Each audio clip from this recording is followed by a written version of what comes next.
Pagi. Selamat pagi, Pak. Iya.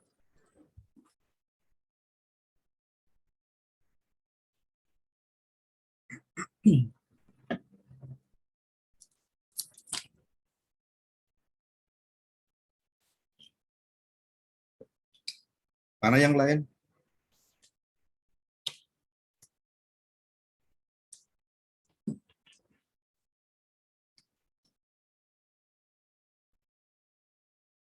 Firly udah sembuh. Alhamdulillah, Pak, udah.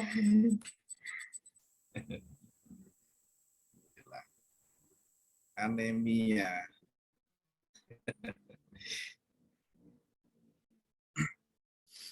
Alhamdulillah ya. Terima kasih teman-teman sekalian sudah hadir pagi hari ini ya. Pertemuan ketiga ya pada pagi hari ini.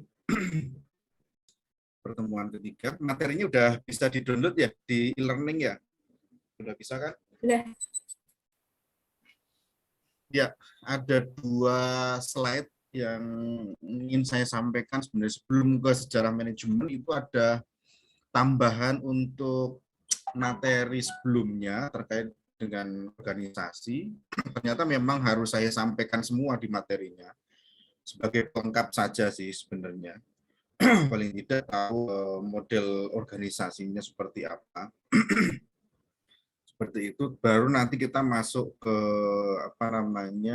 masuk ke sejarah manajemen.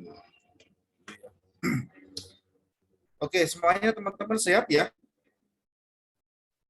Ini Novita Sari, terus Aulia, pada kemana nih kalian? Nggak kelihatan nih beberapa hari. Gimana nih teman-teman? Ini malah ini nggak kelihatan ya, siapa namanya itu? Fahmi ya? Fahmi yang nggak kelihatan nih.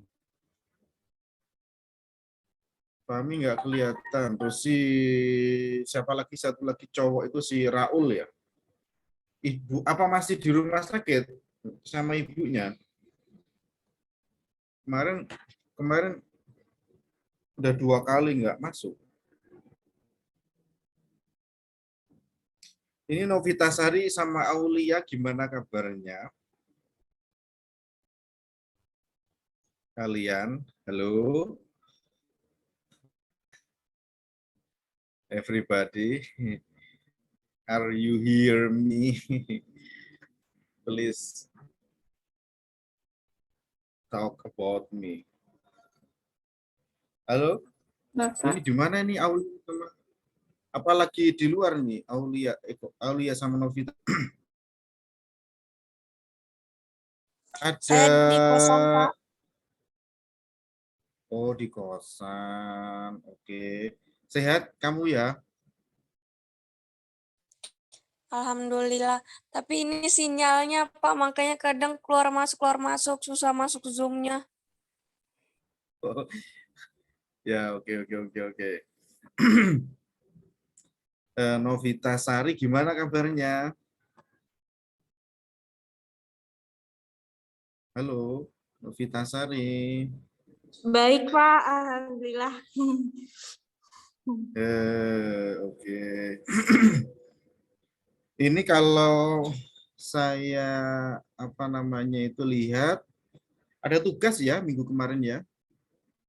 Yang ngumpul Aulia, kemudian Firly Adinda, Intan Ratnasari, sama Kamalia. Ada yang mau dikumpul hari ini? Dari teman-teman? Wulandari sama Novita Sari ya. Untuk rangkuman secara manajemen.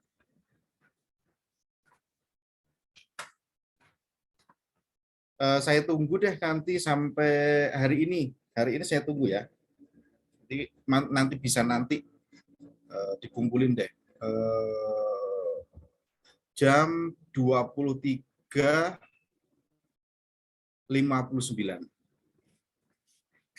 maksimal. Jam 23.59 maksimal.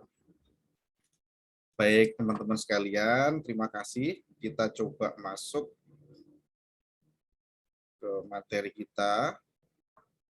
Materi kita itu sebentar. Kita masuk yang tambahan dulu ya.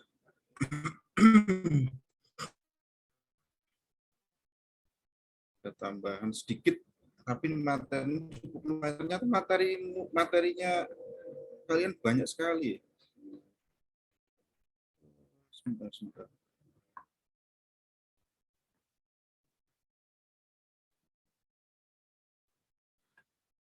Oke. Kemarin kita belum bahas tentang desain organisasi. Macam-macam organisasi sudah kita bahas. Terus, sebentar. Sorry.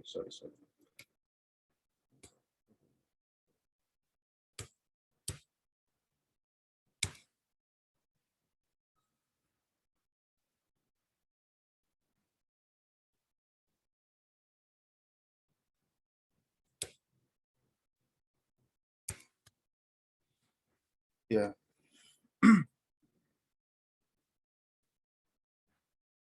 Macam-macam organisasi sudah kita bahas ya di minggu sebelumnya. Kemudian tentang tipe, kemudian bentuk, struktur organisasi juga kemarin kita sudah sampaikan. Terkait desain organisasi itu belum kita sampaikan. Sebentar.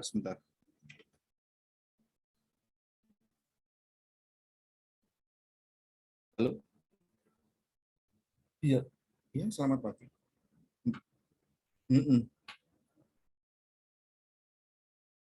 Ya.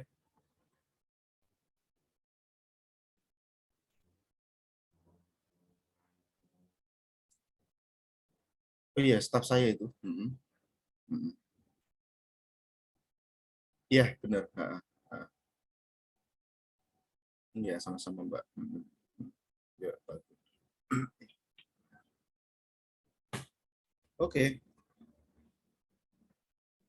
Kita coba masuk. Jadi kalau macam-macam organisasi ya, kemarin kita udah kita baru 3. Coba kita masuk di di tambahan berikutnya gitu ya. Organisasi lini dan fungsional.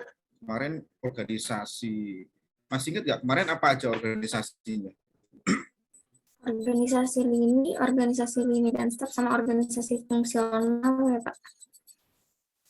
Ya, kita coba masuk tambahan ya. Tambahannya ada lini fungsional, kemudian ada metrik nanti sama komite. Oke. Sebenarnya di dalam organisasi lini dan staf itu ada keterangannya sih. Di sana ada staf pengendali, ada staf fungsional, kemudian juga ada staf ahli gitu ya. Masih wewenangnya dari staf ahli itu ya, jadi memberikan petunjuk, mendapatkan petunjuk dari atasan mengenai suatu permasalahan. Seorang staf ahli harus mempelajari masalah dan memberikan usul-usul serta mempersiapkan fasilitas informasi yang akan dipergunakan atas dasar dalam pengambilan keputusan penting di dalam organisasi. Organisasi yang besar misalnya, sedang ke besar biasanya diperlukan ya staf ahli. Staf ahli kalau kita dengar sering-sering dengar misalnya staf ahli menteri segala macam, nah itu ya memang seorang menteri, seorang leader di sana tidak bisa bekerja secara sendirian, apalagi yang dikerjain itu banyak sekali. Dan bicara staf ahli itu banyak sekali.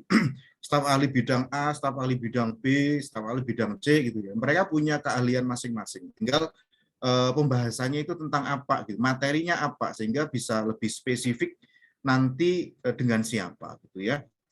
Nah, kemudian ada pelayanan pelaksanaan aktivitas terpisah dari pekerjaan ini. Ada staf pengendali. Staf pengendali itu unit-unit yang mempunyai wewenang, staf yang melaksanakan kontrol baik secara langsung maupun tidak langsung atas unit-unit pada struktur organisasi. Kemudian ada staf fungsional. Staf fungsional berhubungan dengan fungsi-fungsi tertentu saja. Wewenang staf fungsional terbatas biasanya berfungsi sebagai petunjuk bagaimana caranya untuk aktivitas tertentu dilaksanakan dan kapan pelaksanaannya. Baik. Organisasi lini fungsional dikenal juga dengan istilah line and functional organization. Merupakan bentuk organisasi gabungan organisasi lini dan organisasi fungsional. Pada bentuk organisasi ini, wewenang dari pimpinan tertinggi akan dilimpahkan ke tiap kepala unit di bawahnya pada tiap-tiap bidang.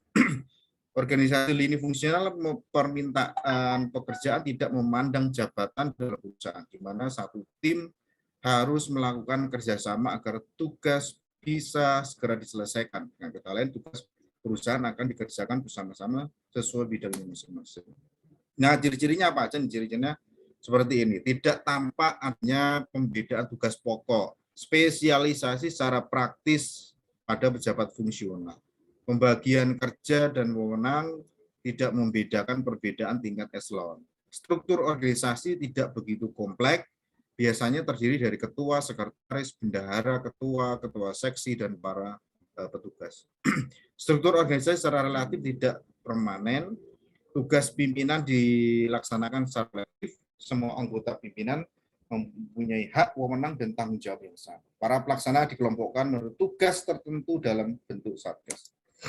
Keuntungannya solidaritas tinggi, disiplin tinggi, produktivitas tinggi karena spesialis dilakukan secara maksimum, pekerjaan-pekerjaan yang tidak rutin atau teknis tidak dikerjakan. Keputusan dapat diambil dengan baik dan tepat, kecil kemungkinan penggunaan kekuasaan secara berlebihan dari pimpinan, usaha kerjasama bawahan mudah digalang. Keburukannya seperti apa atau kelemahannya seperti apa? Kurang fleksibel dan tour of duty. Spesialisasi memberikan kejenuhan. Proses mengambil keputusan agak lambat karena harus dibicarakan terlebih dahulu dengan anggota organisasi. Kalau terjadi kemacetan kerja, tidak seorang pun yang mampu bertanggung jawab melebihi yang lainnya. Para pelaksana sering bingung karena perintah datangnya tidak dari satu orang saja. Kreativitas nampaknya sukar dikembangkan karena perintah pelaksana didasarkan pada kolektivitas. Jadi padahal tujuan dari organisasi, tujuan dari struktur organisasi itu kan jelas sekali sebenarnya. Bagaimana agar orang-orang yang di dalamnya, teman-teman orang-orang yang ditempatkan di dalamnya itu bisa bekerja baik ya, bisa bekerja sama baik antara satu dengan yang lainnya secara efektif dan efisien kan gitu ya. Secara efektif dan efisien. Itu tujuannya kan di situ itu. Kalau sudah tidak fleksibel ya bagaimana organisasi bisa kemudian lari kencang, itu berat juga. Harus dievaluasi lagi itu organisasinya harus dievaluasi lagi bagaimana bisa lebih fleksibel di dalam pengambilan keputusan, juga tidak perlu istilahnya itu tidak perlu bertele-tele juga. Keputusan bisa segera diambil, diselesaikan kemudian diinformasikan. Kemudian ini contohnya seperti ini, sekolah ada kabak administrasi keuangan, BAK segala macam. Nah, memang dia punya kewenangan di semua lini di bawahnya gitu ya. Secara fungsional punya jalur ke sana gitu. Studi pengembangan.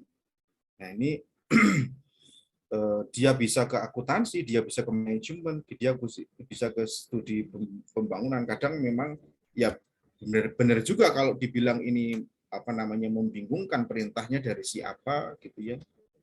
Itu karena memang tidak datang secara jalur garis koordinasi, tapi bisa lintas jalurnya. Nah, organisasi metrik ya berikutnya juga sebagai organisasi manajemen project, yaitu organisasi di mana penggunaan struktur organisasi menunjukkan di mana para spesialis yang mempunyai keterampilan di masing-masing bagian dari kegiatan perusahaan dikumpulkan lagi menjadi satu untuk mengerjakan suatu proyek yang harus diselesaikan. Organisasi metrik digunakan berdasarkan struktur organisasi staf dan lini, khususnya di bidang penelitian dan pengembangan. Jadi memang Organisasi metrik itu akan menghasilkan wewenang ganda, di mana wewenang horizontal diterima manajer proyek, sedangkan wewenang fungsional yaitu suatu keahlian dan tetap akan melekat sampai proyek selesai, gitu ya. Karena memang terlihat dalam struktur formal. Nah, sebagai akibat anggota organisasi metrik mempunyai dua wewenang. Hal ini berarti bahwa dalam pelaksanaan kegiatan, para anggotanya juga harus melaporkan kepada dua atasan untuk mengatasi masalah yang mungkin timbul. Biasanya manajer proyek diberi jaminan untuk melaksanakan wewenangnya dalam memberikan perintah di mana manajer proyek tersebut akan langsung lapor pada manajer puncak. Oke, metrik. Keuntungannya dari struktur organisasi ini fleksibilitas kemampuannya dalam memperhatikan masalah-masalah yang khusus maupun persoalan teknis yang unik serta pelaksanaan kegiatan organisasi metrik tidak mengganggu struktur organisasi yang ada. Keburukannya, manajer proyek tak bisa mengkoordinir berbagai bagian yang berbeda hingga menghadapi kesulitan dalam mengembangkan tim yang terpadu dikarenakan penyimpangan pelaksanaan perintah untuk masing-masing individu. Untuk mengatasi kesulitan yang mungkin timbul, maka manajer proyek biasanya diberi wewenang khusus yang penting, misalnya dalam menentukan gaji, mempromosikan atau melakukan perlakuan personalia, gitu ya. Nah, struktur organisasi metrik contohnya juga seperti ini ya, manajemen puncak, pemanufakturan, penjualan, keuangan, personalia. Nah, ada project manager A, B, C. Nah, ini di sini nih. Mereka masing-masing punya koordinasi sendiri-sendiri. Nah, berikutnya adalah komite. Organisasi komite adalah bentuk organisasi di mana tugas kepemimpinan dan tugas tertentu dilaksanakan secara kolektif oleh sekelompok pejabat yang berupa komite atau dengan pluralistik manajemen. Terdiri dari dua, kemudian yaitu pertama eksekutif komite atau pimpinan komite, yaitu anggotanya mempunyai wewenang lini, kemudian staf komite, orang-orang yang punya wewenang staf. Keuntungan dari struktur organisasi ini adalah pelaksanaan decision making berlangsung baik karena terjadi musyawarah dengan memegang saham maupun dewan. Kepemimpinan yang bersifat autokratis sangat kecil. Dengan adanya tour of duty, maka pengembangan karir terjamin. Keburukan dari struktur organisasi ini, proses decision making-nya sangat lambat. Biaya operasional rutin sangat tinggi. Kalau ada masalah, seringkali terjadi penghindaran siapa yang bertanggung jawab. Nah, ini karena organisasinya ini terlalu ruwet ini. Sehingga operasionalnya itu tinggi. Bentuk koordinasinya rumit. Nah, ciri-cirinya itu terdapat dewan anggota bertindak secara bersama-sama dan kolektif. Asas musyawarah sangat ditonjolkan dalam organisasi, adanya hak, wewenang, dan tanggung jawab sama dari masing-masing anggota dewan. Sering digunakan di organisasi yang cenderung besar, organisasi cukup rumit, tidak sederhana, umumnya bergerak di bidang perbankan, asuransi, atau niaga. Ada dewan komisarisnya di sini. Memang organisasi besar biasanya. Ada komite-komite yang terlibat di dalam organisasi tersebut. Gitu. Oke. Fungsi atau kegunaan dari struktur dalam sebuah organisasi. Nah, fungsi dan kegunaan struktur dalam sebuah organisasi. Kita tinggalkan struktur organisasi. Ya, ada 6 ya, berarti ya, tambahannya 3 tadi. Ya, harusnya sudah selesai di minggu kemarin sih. Oke, fungsi atau kegunaan dari struktur dalam sebuah organisasi itu ada 4, kejelasan tanggung jawab, kejelasan kedudukan, kejelasan mengenai jalur hubungan, kejelasan uraian tugas. Nah, kejelasan mengenai tanggung jawab gitu ya, fungsi kegunaan struktur dalam sebuah organisasi, yang pertama adalah kejelasan mengenai tanggung jawab. Setiap anggota dari organisasi harus dapat bertanggung jawab dan juga apa aja yang harus dipertanggungjawabkan. Setiap anggota suatu organisasi tentunya harus dapat bertanggung jawab pada pimpinannya atau kepada atasannya yang telah memberikan kewenangan. karena pelaksanaan atau implementasi kewenangan tersebut yang perlu dipertanggungjawabkan. Itulah fungsi struktur organisasi tentang kejelasan tanggung jawab. Jadi di sini sangat jelas sih sebenarnya kejelasan tentang tanggung jawab terhadap staf atau karyawan gitu ya, yang ditugaskan sebagai apa, di mana dia bertanggung jawab terhadap siapa. Nah, yang kadang jadi blunder gitu ya, jadi permasalahan atau sering terjadi permasalahan itu ada case misalnya kalau kita misalnya ada kantor perwakilan misalnya. Jadi ada kantor perwakilan di BSD, kantor pusatnya ada di Jogja. Nah, teman-teman dari Jogja atau kantor pusat itu menempatkan stafnya itu sebagai perwakilan di Jakarta atau di BSD misalnya. Nah, itu kalau tidak diatur sedemikian rupa dari awal diperjelas itu ya secara tanggung jawab, itu bentuk pertanggungjawabannya juga ternyata blunder juga, tidak gampang. Jadi tidak semudah teori yang kita pelajari ini gitu. Di dalam implementasi itu sulit gitu. Dalam implementasi itu sulit. Jadi ternyata kita harus menggunakan metrik sebenarnya di dalam proses pertanggungjawaban. Jadi ada dua. Ketika ada kantor perwakilan atau kantor cabang, itu ada dua sebenarnya bentuk pertanggungjawaban. Di bentuk pertanggungjawaban, tanggung jawab ke pimpinan yang berada di perwakilan atau di cabang, dan juga yang berada di pusat, gitu, yang ada di pusat. Jadi terkadang mereka langsung reportnya ke pusat, padahal permasalahannya ada di, misalnya gini, reportnya ke Jogja, padahal permasalahannya ada di Jakarta. Pimpinan yang ada di Jakarta tidak tahu hasil kegiatan di lapangan. Itu juga menurut saya kurang pas, gitu, kurang pas. Ini secara implementasi harus dibenahi. Harus yang benar adalah karena dia berada di wilayah kerja, di wilayah Jabodetabek misalnya, dia kantornya perwakilannya ada di BSD atau di Jakarta, ya dia harus mereport itu, menyampaikan laporan kegiatan itu ke pimpinan yang ada di wilayahnya, itu baru di CC ke pusat atau laporannya dua, jadi tidak boleh satu sebenarnya, sehingga kalau terjadi apa-apa di wilayah kerja kita di sini itu akan lebih mudah untuk diantisipasi gitu. Kadang tiba-tiba di telepon misalnya dari customernya, ini kok belum diselesaikan misalnya, kok ini begini, kok ini begitu, sementara yang bawah tidak menginformasikan ke kita yang ada di sini, pimpinan yang ada di sini. Nah, ini bermasalah. Nah, ini bermasalah dan masalahnya sangat, menurut saya sih sangat akan menjadi sangat besar ketika tidak bisa diselesaikan dengan baik. Nah, karena kan customer ya, ngopenin customer atau membangun relationship dengan customer itu kan tidak mudah. Tidak mudah. Jadi harus benar-benar harus benar-benar kita lakukan dengan baik gitu, menjaga mereka agar mereka tetap bisa menggunakan produk atau layanan dari tempat kita. Jadi kita harus tahu nih, sebagai pimpinan yang ada di sini itu harus tahu laporanmu sebelum kamu laporan ke sana, kamu koordinasi dulu di sini. Kamu hasilnya di lapangan kayak mana gitu. Apa yang bisa kita bantu untuk selesaikan gitu. Nah, seperti itu.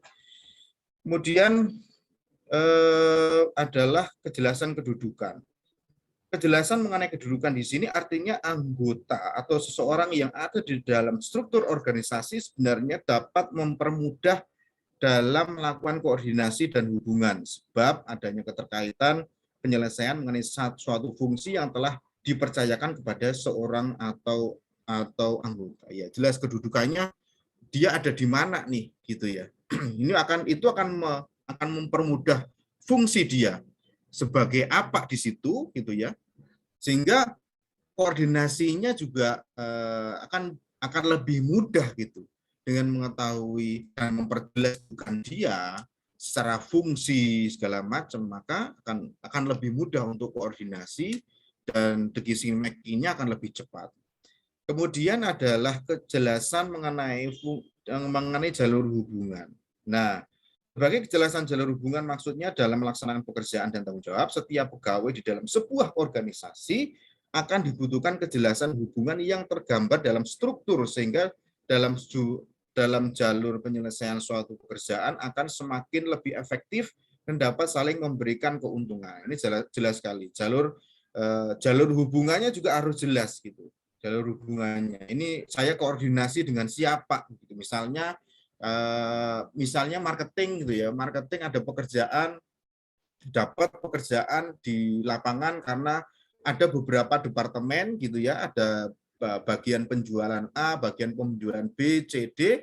Nah, di lapangan ini dapatnya apa? Oh, di lapangan ini dia dapatnya itu produk A gitu ya. Ya nggak mungkin dong koordinasikan dengan departemen B, C, D itu nggak boleh. Jadi sudah ada jalur-jalur sudah jelas. Jadi marketing tahu, orang lapangannya tahu harus kemana koordinasinya, atau bawahan ke atasan itu tahu harus kemana, harus ke siapa itu tahu.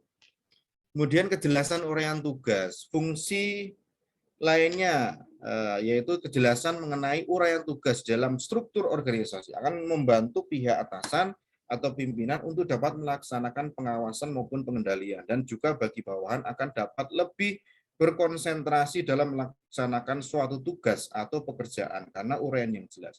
Itulah salah satu fungsi sebagai kejelasan uraian tugas. Jelas sekali kalau tugas tidak dijelaskan dengan dengan jelas, ya bagaimana bawahan kita atau kita itu melaksanakannya dengan baik dan benar, itu akan sulit untuk dilaksanakan.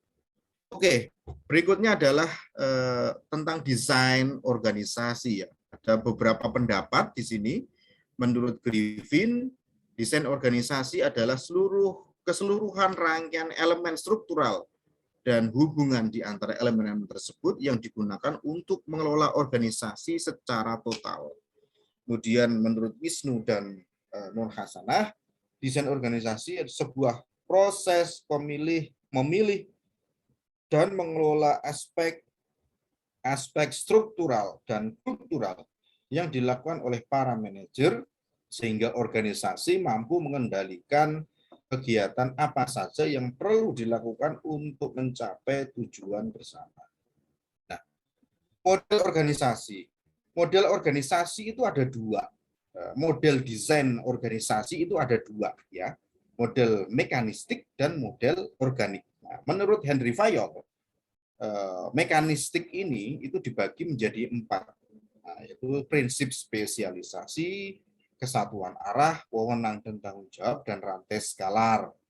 Nah, struktur mekanistik dan organisasi organik itu apa sih mekanistik ya? Sebuah struktur yang kaku dan ketat yang didirikan dengan spesialisasi yang tinggi, departementalisasi yang kaku, rentang pengendalian yang sempit, formalisasi yang tinggi, jaringan informasi yang terbatas, dan rendahnya partisipasi oleh pekerja level rendah dalam mengambil keputusan. Tipe mekanistik dari struktur organisasi cenderung menjadi mesin efisiensi di mana sangat bertumpu pada regulasi, aturan, tugas-tugas terstandarisasi, dan pengendalian yang seragam. Desain ini mencoba untuk meminimalkan dampak berbagai macam personalitas, pertimbangan manusia, dan ambiguitas, karena hal-hal ini dianggap sebagai tidak efisien dan tidak konsisten. Nah, oke. Kemudian menurut Henry Fayol, gitu ya, mekanistik itu dibagi di 4 hal, gitu ya. Yang pertama adalah prinsip spesialisasi, sarana terbaik untuk mendayagunakan tenaga individu dan kelompok. Kemudian kesatuan arah, semua pekerjaan harus dikelompokkan berdasarkan keahlian. Kemudian prinsip wewenang dan tanggung jawab itu manajer harus mendapat pendelegasian wewenang yang cukup untuk melaksanakan tanggung jawab yang dibebankan kepada. Prinsip rantai skalar hasil alami dari pelaksanaan ketiga prinsip sebelumnya adalah rantai tingkatan manajer dari peringkat wewenang paling tinggi sampai dengan peringkat paling rendah.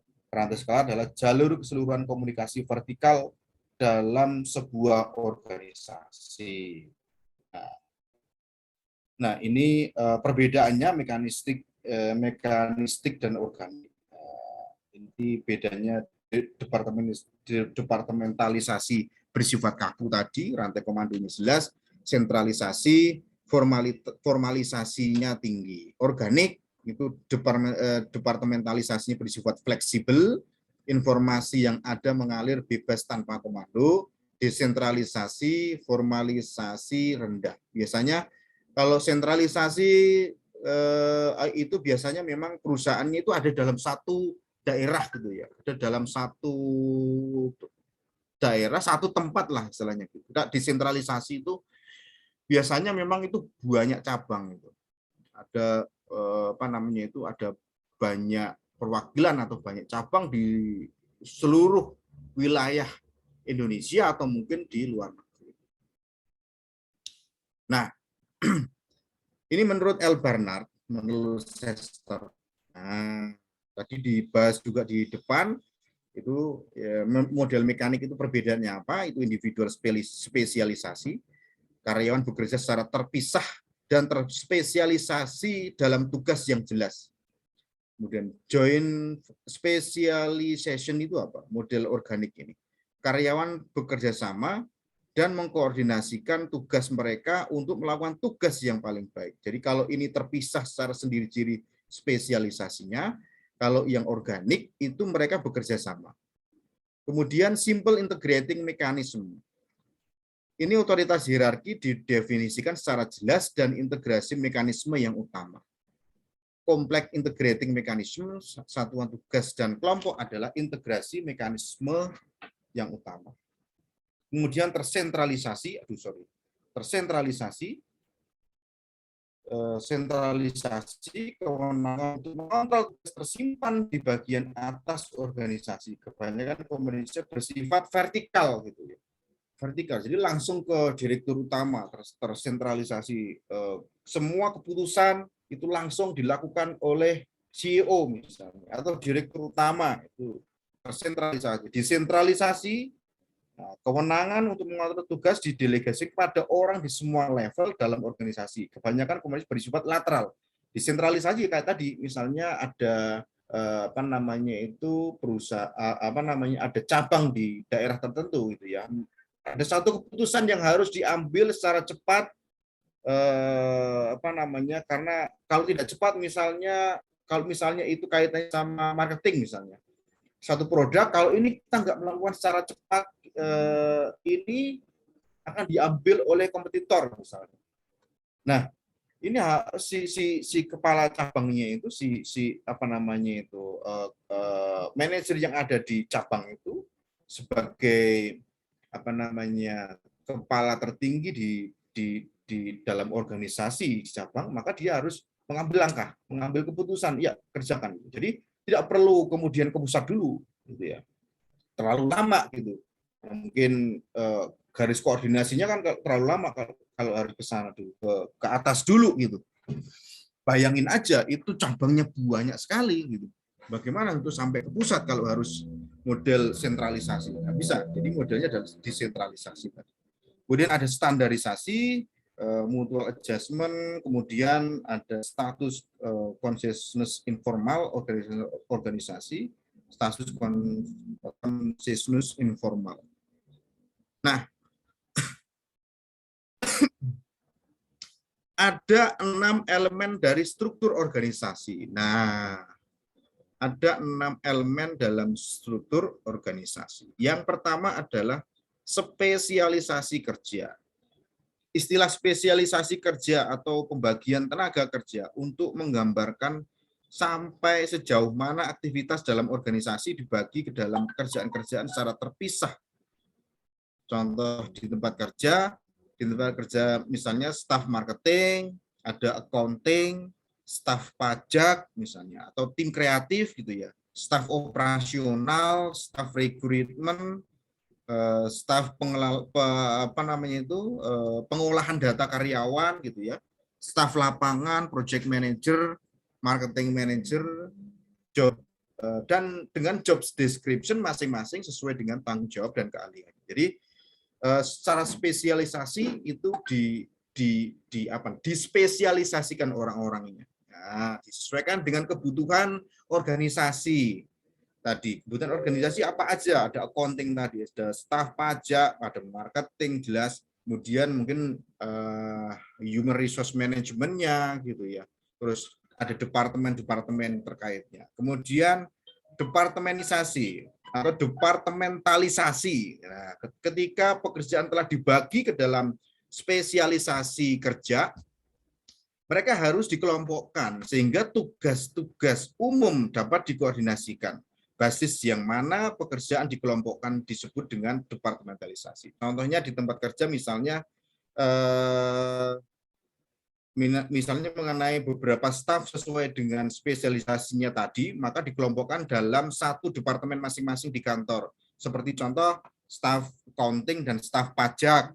Nah, di dalam satu finansial divisi gitu ya. Jadi setelah di spesialisasi tadi kebutuhan organisasimu apa wae? Kebutuhan organisasi apa saja?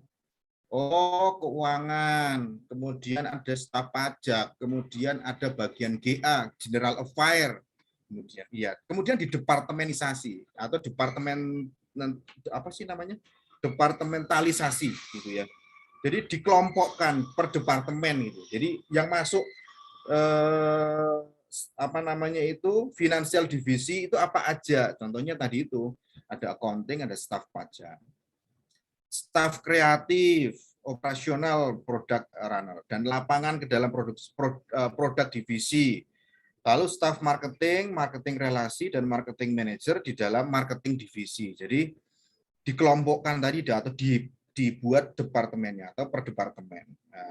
Ada project manager, produser, dan direktur ke dalam hit division. Kemudian berikutnya adalah rantai komando, gitu ya. Rantai komando. Rantai komando merupakan garis kewenangan tak terputus yang membentang dari organisasi puncak hingga pegawai terendah dan menjelaskan siapa yang melaporkan kepada siapa. Otoritas mengacu pada hak-hak intern di dalam posisi manajerial yang memberikan perintah dan mengharapkan mereka untuk dipatuhi. Contohnya di kantor, wewenang yang paling tinggi berada pada direktur utama atau manajer misalnya. Lalu menugaskan kepada produser dan project manager. Dari project manager, produser diperintahkan kembali kepada manajer. Bagian masing-masing sesuai dengan perintah yang ditunjuk. Contohnya menunjuk pada marketing divisi, berarti project manager atau produser memerintah kepada marketing manager. Dari marketing manager lalu diteruskan atau dibicarakan ke seluruh staf marketing. Jadi rantai komandonya itu jelas dari CEO atau direktur utamanya disampaikan ke siapa gitu, ke misalnya di sini ke bagian manajernya, hit manajernya, bagian hit manajernya, kemudian baru ke staff-staffnya gitu ya. Pendelegasian atau rantai komando yang jelas. Nah, ada kemudian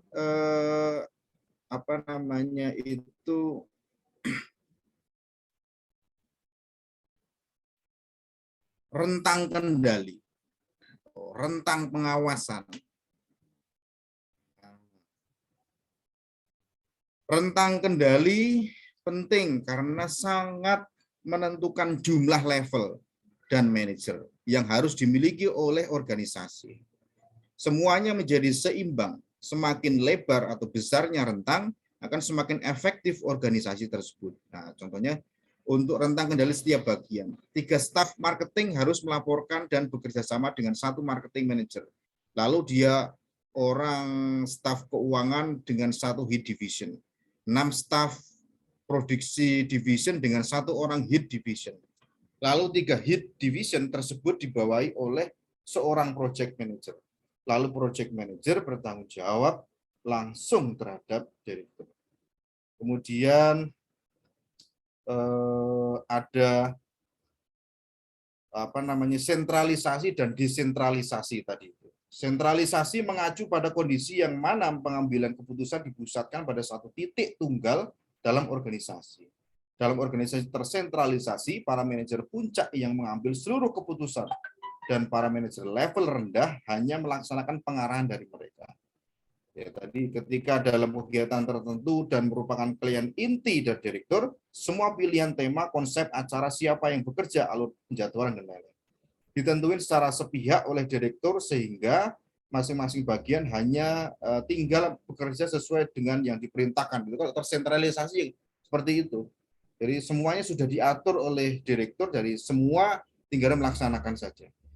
Kemudian desentralisasi itu seringkali diperlakukan bagi perusahaan lokasi itu di luar negeri atau memang banyak cabang, bersifat lokal, diperlukan untuk memberikan tanggapan terhadap peluang keuntungan tiap-tiap daerah, basis klien dan undang-undang tertentu. Sementara pengawasan yang tersentralisasi diperlukan untuk mempertahankan para manajer regional yang bertanggung jawab.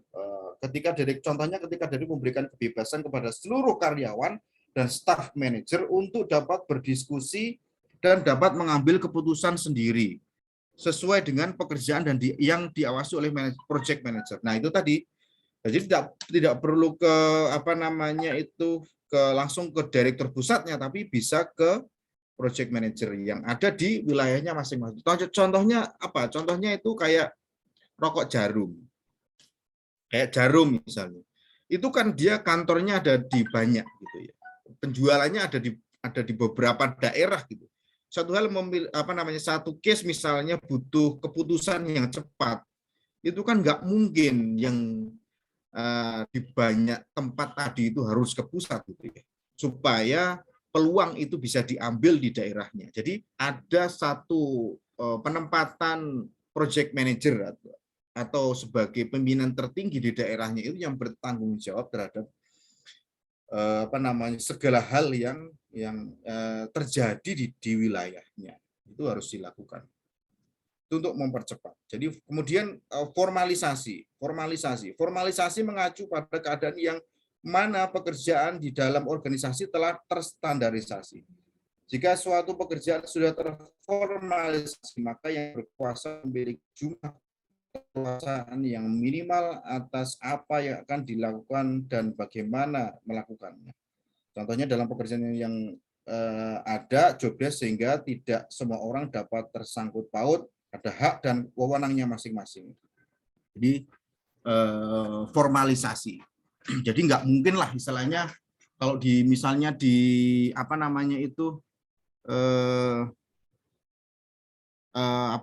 bagian ini misalnya di jarum tadi ya, di case-nya itu di rokok jarum tadi misalnya. Itu kan ada namanya itu SPG-nya, ya SPG-nya. Kemudian juga ada yang namanya itu bagian teknis pengemasannya. Itu kan nggak mungkin dihubungkan keduanya karena keduanya berbeda pekerjaannya. Jadi itu jelas tidak ada sangkut pautnya antara satu dengan yang lain. Tugasnya masing-masing. Dia lebih intinya lebih bebas gitu ya sebagai SPG bagaimana dia bisa menjual rokok itu dengan cepat untuk mendapatkan keuntungan gitu ya. Sedangkan bagian pengemasan beda lagi. Jadi tidak mungkin untuk ada sangkut pautnya antara satu dengan yang lainnya. Nah, faktor penentu struktur organisasi itu ada beberapa, yaitu adanya strategi, ukuran organisasi, teknologi, dan lingkungan. Nah, Strategi organisasi berperan untuk mencapai tujuan dari sebuah organisasi. Apabila struktur organisasi dibentuk sebagai suatu upaya untuk mencapai tujuan, maka struktur organisasi harus mengikuti alur strategi organisasi. Pada dasarnya struktur organisasi memiliki 3 tingkatan, yaitu strategi korporasi, kemudian strategi bisnis, kemudian strategi fungsional. Nah, kemudian ukuran organisasi atau skala organisasi. Skala organisasi dapat dibedakan berdasarkan jumlah penjualan, pangsa pasar, dan jumlah tenaga kerja. Organisasi yang berskala besar memiliki ruang lingkup aktivitas yang luas. Oleh karena itu, tindakan pendelegasian wewenang dan pekerjaan diperlukan dalam mendesain struktur organisasi. Selain itu, organisasi juga perlu mempertimbangkan berbagai faktor yang terkait ruang lingkup aktivitas yang luas tersebut. Kemudian organisasi besar yang mempekerjakan banyak orang seperti 2.000 orang atau lebih cenderung memiliki banyak spesialisasi, departementalisasi, tingkat vertikal, serta ukuran dan ketentuan daripada organisasi kecil. Berbeda halnya dengan struktur organisasi yang berskala kecil, biasanya mereka mengimplementasikan struktur organisasi yang lebih sederhana. Kemudian berikutnya adalah teknologi. Teknologi merupakan faktor cara bagaimana suatu pekerjaan dilakukan dengan menggunakan suatu perangkat.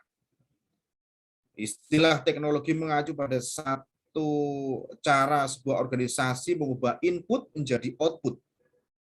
Setiap organisasi paling tidak memiliki satu teknologi yang mengubah sumber daya finansial, sumber daya manusia, dan sumber daya fisik. Contoh adanya webcam, suatu organisasi dapat mengadakan net meeting meski jarak memisahkan peserta rapat organisasi. Contohnya saat ini, kita tidak bisa dalam satu tempat, tapi dengan platform Zoom meeting ini kita bisa berjumpa di dalam platform ini melalui sebuah teknologi. Dengan teknologi, tingkat efektivitas dan efisiensi suatu organisasi pasti berbeda. Kemudian yang terakhir adalah lingkungan. Nah, struktur organisasi dipengaruhi oleh lingkungan, karena lingkungan selalu berubah. Jadi, lingkungan selalu berubah. Lingkungan merupakan faktor eksternal bagi struktur organisasi yang sangat berpengaruh karena daya saing yang terjadi pasti akan mendorong semangat suatu organisasi untuk bisa lebih maju. Contoh peraturan pemerintah, kompetitor baru, kesulitan dalam mendapatkan bahan baku, serta preferensi pelanggan yang terus berubah terhadap produk. Nah, apabila lingkungan yang mengelilingi cenderung statis, maka tidak akan ada terlalu banyak kekuatan untuk merubah dan mengubah struktur organisasi.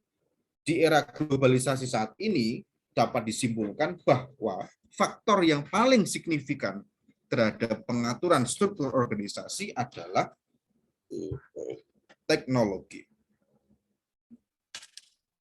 Mau nggak mau memang kita harus menyesuaikan, harus beradaptasi dengan kondisi yang ada, sehingga organisasi pun itu akan berkembang. Ketika kita bisa beradaptasi dengan kondisi yang ada seperti saat ini, kondisi pandemi yang orang tidak gampang, tidak mudah untuk keluar dari rumah, dan mereka harus tetap bekerja dari rumah gitu ya, itu organisasi itu akan ikut berubah gitu. Karena ketika kita tidak bisa mengikuti perubahan, ya kita akan menjadi tertinggal dari yang lainnya. Mau nggak mau harus beradaptasi dengan kondisi yang ada. Pertimbangan dalam menentukan organisasi, tujuan dan bentuk badan usaha perusahaan, jumlah tenaga kerja, jumlah aktivitas, semakin banyak kegiatan, maka rentang kendali yang dibutuhkan banyak dan jangkauan atas atau cabang yang dimiliki luas, fleksibilitas, efisiensi. Nah, ini sebagai tambahan saja nggih, materi yang kemarin harusnya sudah selesai di di minggu kemarin. Ini lengkap ya? ada Raihan. Rihan, Ya Pak, gimana kabarnya? Alhamdulillah baik Pak. Ya, ini lengkap ya, sebentar aku foto dulu.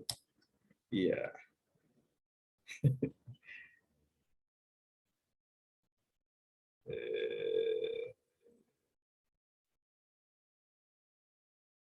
Ibunya udah sembuh? Ya Pak, Alhamdulillah. Oke. Oke, teman-teman sekalian, di pelajaran berikutnya itu tentang organisasi, sejarah organisasi, manajemen ya. Ada yang baca dari literatur yang saya berikan, bahasa Inggris. Ada yang baca nggak?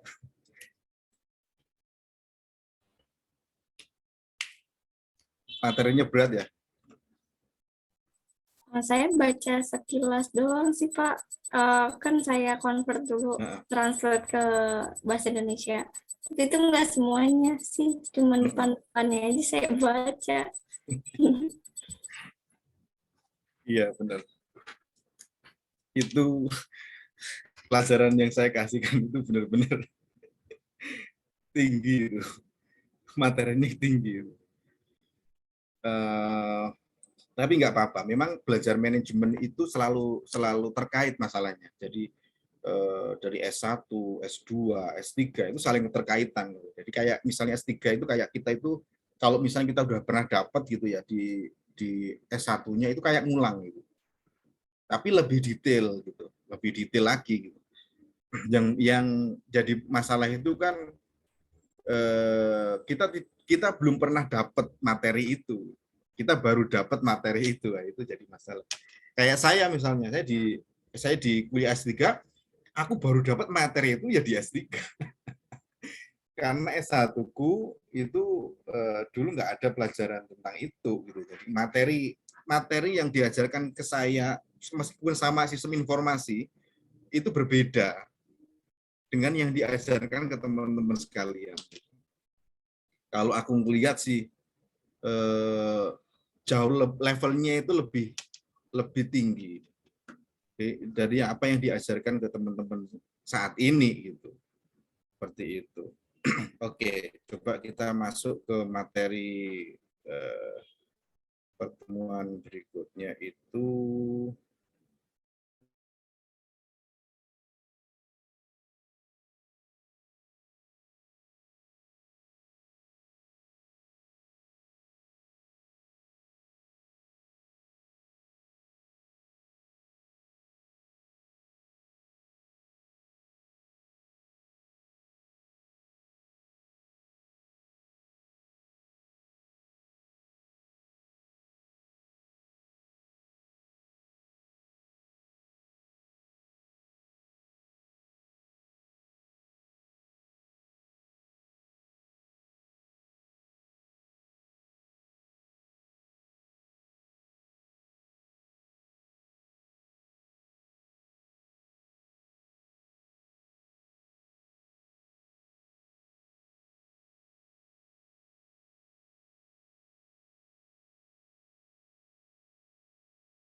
Internet saya naik turun, sorry.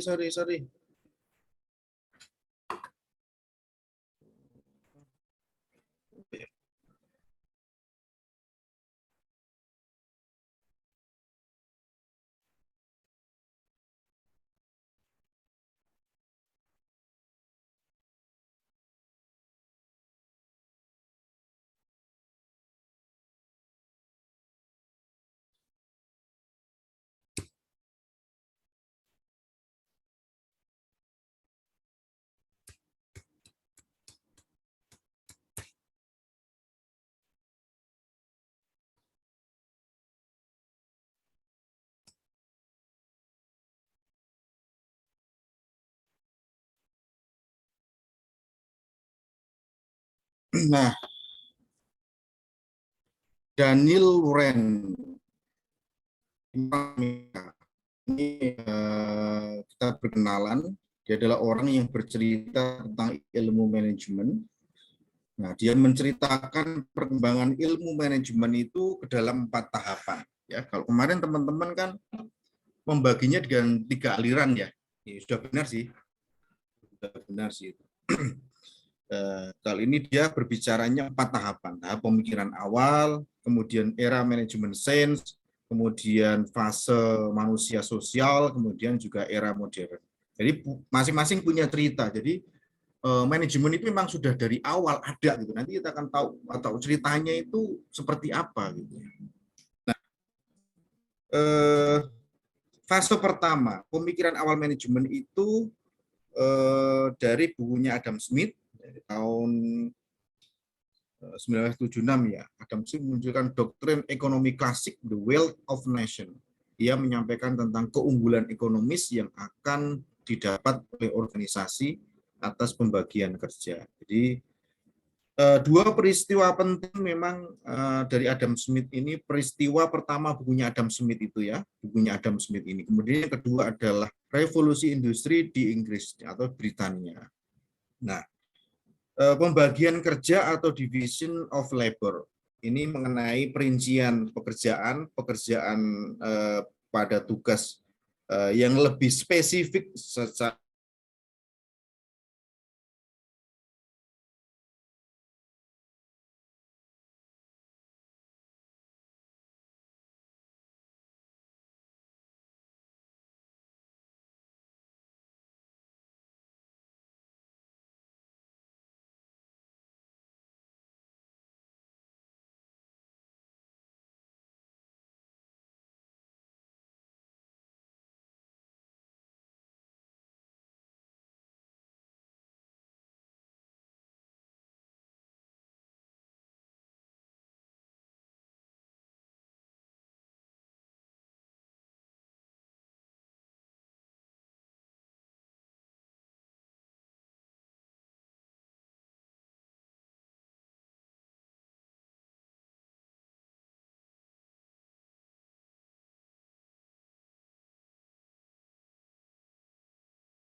internet saya kok mati-mati ya. Ada yang di kampus ya? Ada teman-teman yang di kampus ini? Nggak ada ya? Mati-mati ya? Ada Pak, saya lagi di kampus. Ada. Mati-mati nggak di sini? Iya Pak, mati-mati. Dari tadi juga saya keluar masuk mulu. Ya ini kok. Sorry.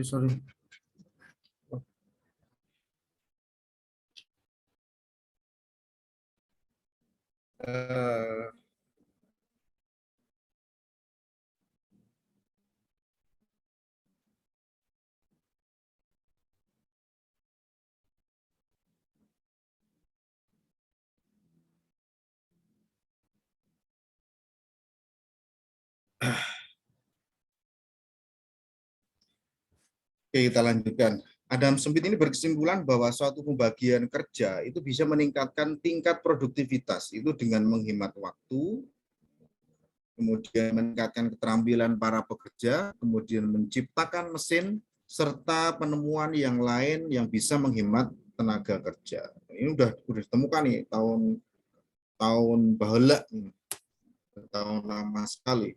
Yang kedua adalah revolusi industri di Inggris ya atau di Britania. Akibat kejadian ini membuat para manajer kala itu memerlukan teori yang bisa membantu dalam meramalkan permintaan, kecukupan bahan baku, memberikan tugas-tugas untuk bawahan, mengarahkan aktivitas sehari-hari dan yang lainnya sehingga menyebabkan ilmu manajemen kemudian mulai dikembangkan oleh ahli. Nah, di fase kedua itu era manajemen sains. Ada yang tahu nggak ini apa namanya Tyler ini? Masih ingat nggak? Tyler ini dikenal sebagai bapak apa? Masih ingat nggak? Frederick Winslow Taylor ini dikenal sebagai bapak apa? Bapak ilmu manajemen. Sebagai bapak ilmu manajemen. Nah, Taylor memaparkan manajemen sains sebagai penggunaan metode yang ilmiah dalam menentukan cara terbaik untuk menyelesaikan suatu pekerjaan dalam meningkatkan produktivitas. 4 prinsip Taylor kita bisa lihat apa namanya itu pengembangan manajemen ilmiah secara benar, pekerjaan diseleksi secara ilmiah dengan menempatkan pekerjaan yang cocok untuk satu pekerjaan, adanya pendidikan dan pengembangan ilmiah dari para pekerja, pekerjaan yang baik antara manajemen dan pekerja. Nah, ini apa namanya era manajemen sains ini, pekerjaan kerjasama yang baik antara manajemen dan pekerja. Jadi sudah ada apa namanya itu pembagian kerja ya di sini ya. Oke. Kemudian berikutnya itu Robert Owen, tokoh di era manajemen ini. Berikutnya adalah Robert Owen ini. Robert Owen adalah orang yang menentang praktek-praktek mempekerjakan anak-anak usia 5 atau 6 tahun dan standar kerja 13 jam per hari. Ini kerja rodi. Jadi perbudakan itu memang ada di waktu itu.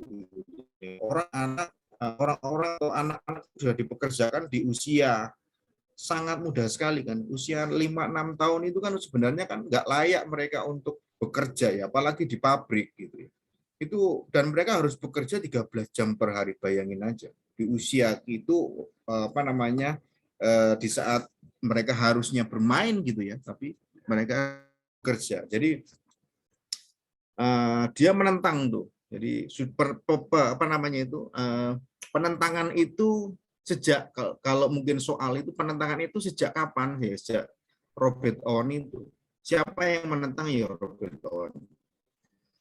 Pada awal tahun revolusi industri, Owen meningkatkan kondisi kerja di pabrik, menaikkan usia minimum kerja bagi anak-anak, mengurangi jam kerja karyawan, menyediakan makanan bagi karyawan pabrik, mendirikan toko-toko untuk menjual keperluan hidup karyawan dengan harga layak, memperbaiki lingkungan hidup tempat karyawan tinggal, dengan membangun rumah-rumah dan membuat jalan sehingga lingkungan hidup di pabrik menjadi menarik. Nah, kita harus berterima kasih juga nih sama Robert Owen nih atas jasa-jasanya Pak Owen kan ya. Kita bisa sekarang ini ya paling tidak sudah tidak ada perbudakan lagi ya. Mungkin kalau yang tersembunyi kita nggak tahu. Tapi perbudakan dengan mempekerjakan anak di usia sekian tahun mungkin yang terjadi di lampu merah mungkin. Lampu merah. Tapi bukan perbudakan lah ya. Mereka itu tuntutan. Kan tidak ada maksud sebenarnya, tapi ya gimana ya. Maksudnya yang di sini adalah di industri ya. Jadi bukan kemudian ngamen di lampu merah sih. Jadi lebih ke arah industri. Jadi bagaimana anak-anak usia minimum itu diatur di situ. Jam kerjanya karyawan dikurangi, jangan 13 jam per hari. Gitu ya. Gila ya, 13 jam per hari. Kita aja kerja normal berapa jam per hari? 8 jam. 8 jam per hari paling enggak. 13 jam gila, usia sekian bisa dibayangkan. Kemudian menyediakan makanan bagi karyawan pabrik, mendirikan toko-tokonya. Intinya sebenarnya arahnya adalah ke bagaimana karyawan itu bisa bekerja dengan layak dan mendapatkan kesejahteraan. Benar nggak? Benar dong. Dari kalimat ini sebenarnya arahnya ke sana gitu. Jadi sudah dipikirkan dari sejak awal di tahun 1771, 1858 itu tentang itu. Bagaimana mengatur orang bekerja di dalam industri, baik itu dari sisi usia, kemudian dari sisi jam kerjanya, gitu ya. Kemudian juga dipikirkan tentang kesejahteraan anggota atau kesejahteraan karyawan. Karena di sini bunyinya adalah mendirikan toko menjual keperluan hidup karyawan dengan harga yang layak. Nah, artinya ya harga yang layak ya tentunya ya menyesuaikan dengan kemampuan dari karyawan tersebut gitu ya. Memperbaiki lingkungan hidup tempat karyawan tinggal. Nah, artinya ini kayak misalnya menyediakan mes gitu loh. Kalau orang-orang pabrik itu kan biasanya kan ditempatkan di mes gitu ya. Atau tempat tinggal sementara lah gitu. Sehingga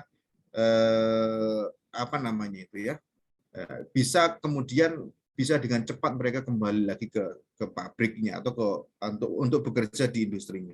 Jadi sudah dipikirkan di sini tempat tinggal kayak perumahan segala macam itu sejak awal. Membangun rumah dengan membangun rumah-rumah dan membuat jalan. Nah, dikenal sebagai bapak personal manajemen modern, bapak personal. Lebih banyak memperhatikan pekerja karena investasi penting bagi manajer adalah sumber daya manusia.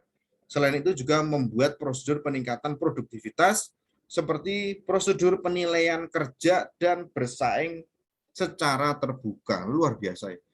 Ini luar biasa sekali. Mas Owen ini jasanya keren banget. Memang kita tahu bahwa aset utama perusahaan itu adalah sumber daya manusia. Jadi aset utamanya adalah sumber daya manusia. Maka ketika teman-teman itu berada dalam satu organisasi bernama perusahaan, maka teman-teman itu adalah aset paling berharga di dalam perusahaan tersebut. Jadi harus benar-benar bisa menempatkan diri dan bekerja secara maksimal sesuai dengan harapan perusahaan. Karena benar-benar harus diperhatikan. Nah, kemudian ini adalah seorang guru matematika yang tertarik pada usaha penilaian efisiensi pada operasional suatu pabrik dengan menerapkan prinsip-prinsip ilmiah agar terwujud peningkatan produktivitas dan penurunan biaya. Luar biasa. Pertama kali mengusulkan adanya pembagian kerja berdasarkan spesialisasi pekerjaan yang sesuai dengan keterampilan tertentu. Sehingga pekerjaan dibuat rutin dan lebih mudah dapat dikendalikan dengan alat kalkulator. Babbage merupakan penemu kalkulator mekanis tahun 1822 yang disebut mesin penambah dan pengurang atau difference machines. Tahun 33 menyusun mesin analytical machine, sebuah komputer otomatis dan merupakan dasar komputer modern. Sehingga beliau disebut sebagai bapak komputer. Tahu nggak bapak komputer itu siapa? Baru tahu kan? Keren ya, bapak komputer itu Charles Babbage. Lemoco bahasanya Babbage. Jadi dia sangat memperhatikan faktor manusia ya. Dia menyarankan sebaiknya ada semacam sistem pembagian keuntungan antara pekerja dan pemilik pabrik. sehingga para pekerja memperoleh bagian keuntungan pabrik apabila mereka ikut menyumbang dalam peningkatan produktivitas. Beliau menyarankan para pekerja selayaknya menerima pembayaran tetap atas dasar sifat pekerjaan mereka, ditambahkan dengan pembagian keuntungan dan bonus untuk setiap saran yang mereka berikan dalam peningkatan produktivitas. Nah, ini apa namanya itu semacam apa ya, saham ya. Kalau sekarang itu lebih ke saham sebenarnya. Ini sudah ada loh, dipikirin loh sejak 92 sampai 71 nih sama Charles ini. Gila ya, 83 lah, 1833 ya. Tentang ya ini dasar sebenarnya. Tapi secara global sama karena apa namanya bagaimana apa namanya itu kita bekerja sama atau kita misalnya berpartner dengan perusahaan gitu ya. Kita berpartner kemudian kita menginvestasikan rezeki kita ke perusahaan itu kemudian mendapatkan keuntungan dari sana. Itu luar biasa. Oke, berikutnya adalah Henry Elkin. Mungkin teman-teman ingat yang ini. Kemarin waktu manajemen bisnis kita pernah bahas ya. Masih ingat Gantt chart kan ya? Gantt chart itu penemunya adalah Henry Elkin.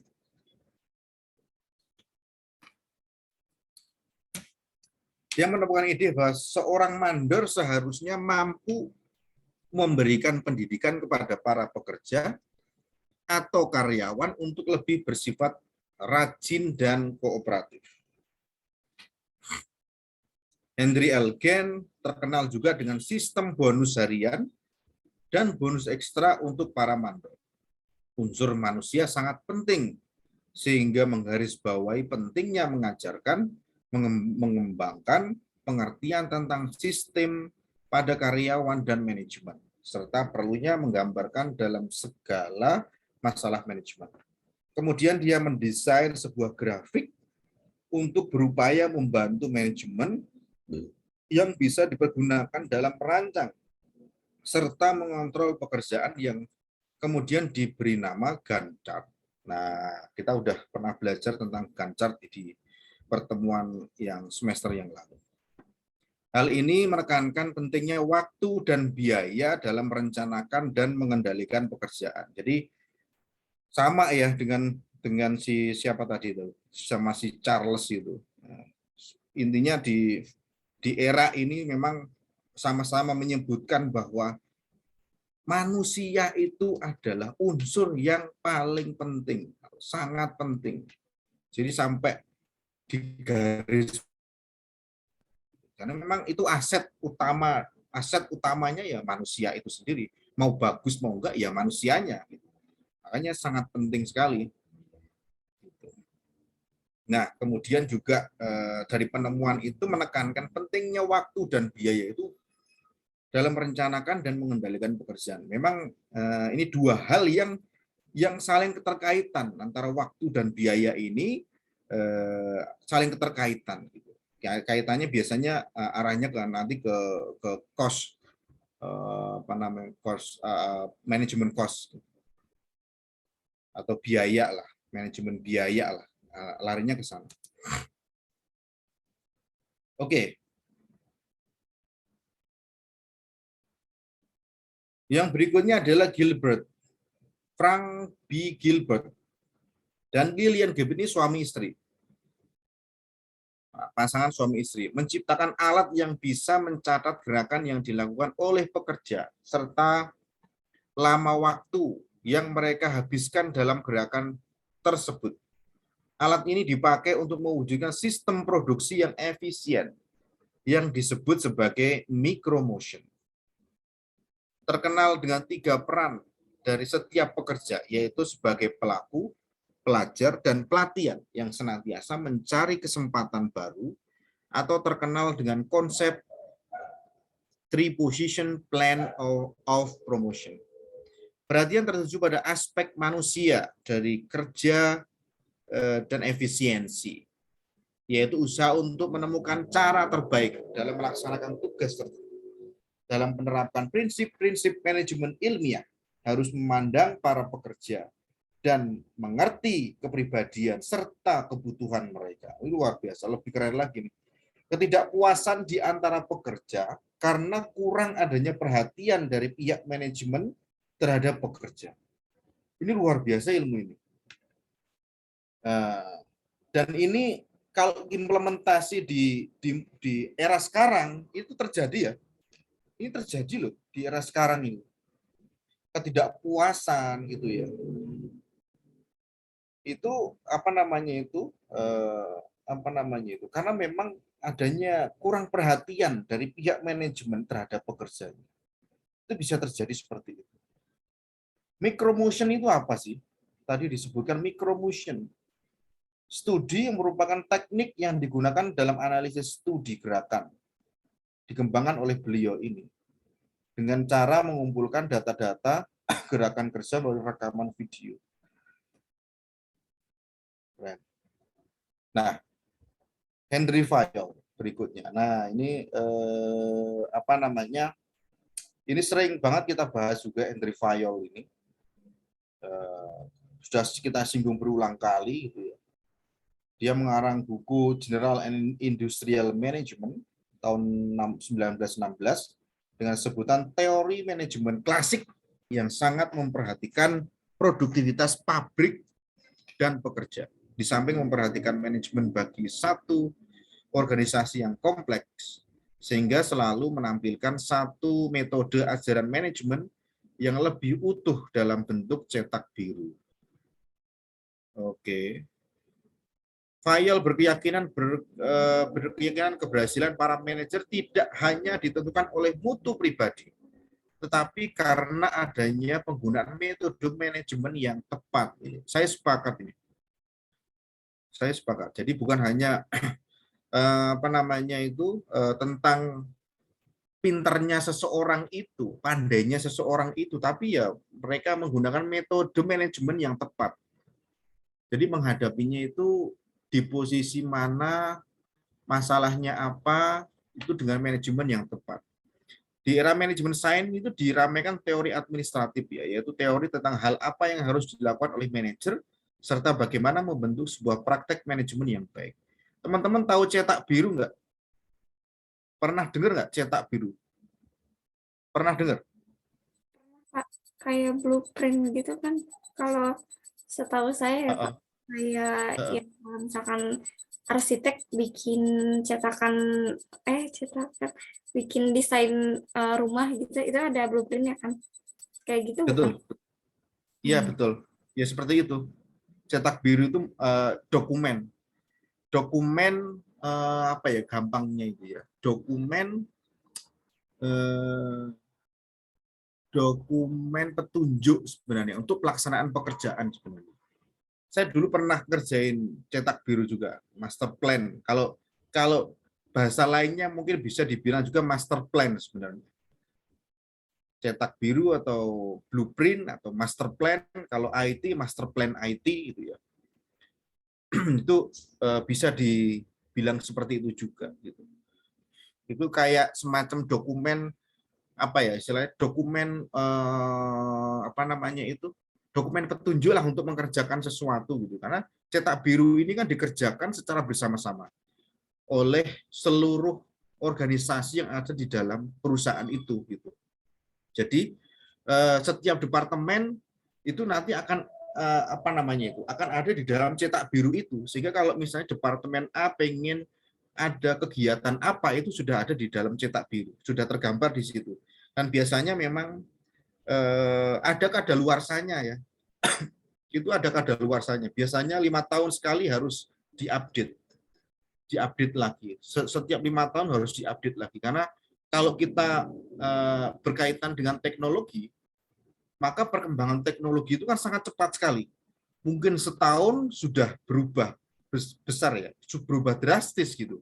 Kalau itu berkaitan dengan perangkat lunak atau itu berkaitan dengan perangkat keras misalnya, itu lebih dari 5 tahun itu udah tertinggal jauh gitu untuk saat-saat seperti ini. Jadi kadaluarsanya itu 5 tahun sekali itu harus diupdate itu. Supaya perusahaannya tidak tidak tidak kalah gitu di dalam mengejar atau berkompetisi dengan kompetitornya. Nah, Fayol membagi kegiatan dan operasi perusahaan ke dalam 6 kegiatan, yaitu teknis produksi, kemudian dagang, keuangan, keamanan, akuntansi, kemudian manajerial, gitu ya.